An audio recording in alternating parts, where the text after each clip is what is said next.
मंडळी, तुम्हाला माहिती आहे का, आपण गणपती बाप्पानंतर मोरया का म्हणतो?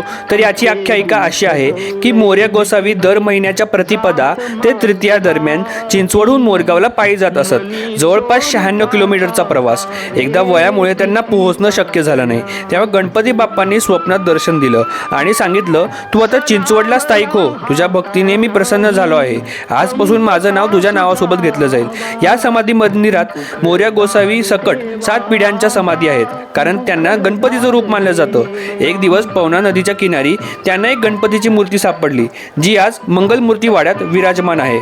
बरेच वेळा वाड्याचा जीर्णोद्धार झाला असून सध्याचा वाडा बाजीराव पेशव्यांनी बांधला होता आणि मोरया गोसावी या वाड्यात वास्तव्यास होते. आजही त्यांचा वंशजांचा इथे वावर आहे. पुण्या इतकाच चिंचवडमध्ये ही वाड्या संस्कृती होती, जी आज नामवेद झाली आहे. मोरया म्हणजे मोरया गोसावी, ज्यांनी भक्तीला अजरामर केलं.